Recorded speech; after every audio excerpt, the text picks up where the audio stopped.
When I was in first grade, I remember being in Miss Cox's class, and one day we were in class. I don't know if we had been out for recess, I don't know, but we were all just sitting in our seats.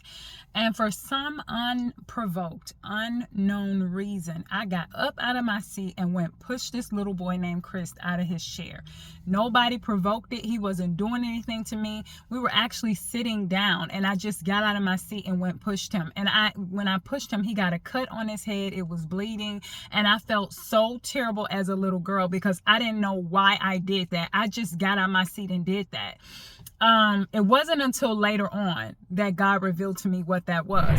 But I know that you guys, just as a segue, I know you guys, many of you have heard about what happened to that little 5-year-old girl, where allegedly a 10-year-old child, an 8-year-old child, a 10-year-old, 9-year-old, and an 8-year-old, although I don't think the 8-year-old was charged.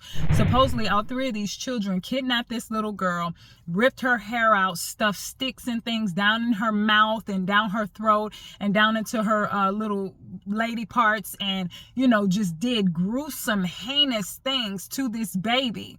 And I saw a lot of people, when I looked at that, obviously, you can see as a believer what that is. But when I looked at that, I saw a lot of people in comments and stuff saying, hold the parents accountable. The parents are accountable, hold them accountable. And then there were some people that are like, oh my gosh, what would make them do that? That was so evil. You're right. It absolutely was evil. But have you noticed now when it comes down to these children, people are teeter-tottering, hold the parents accountable, or what would make them do that. But when we deal with a lot of adults these days that do gruesome, heinous things, one of the number one causes people like to grab a hold of is mental health. I'm not saying that people don't have mental health concerns and issues, but some of this stuff is demonic possession.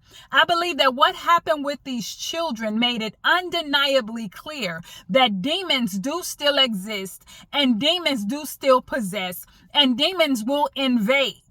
Some of these people are trying to medicate demons. We are in an hour where there is heightened spiritual activity. That stuff that went on with those kids, if it had been one child, they might have put it on mental health, but it was more than one child. That lets you know there was something wicked at work. We got to stop calling everything mental health and get back to deliverance, because people try to counsel demons.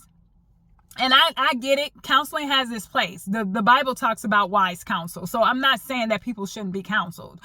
But and sometimes deliverance could come through that. I'm not God. I can't say how God would deliver somebody. What I am pointing out is, and what I believe God wants people to pay attention to, is everything is not mental health. Some things are demonic possession. And many people open doors daily to demonic spirits, not only in their own lives, but in their children's lives. And tomorrow, people are going to take their children out, have them watching movies, doing all types of stuff, opening them up to demonic spirits. Y'all, we got to think about this. As a people, we got to think about this, and we have to do better. Stop. Just because you don't believe something exists doesn't mean it just vanishes.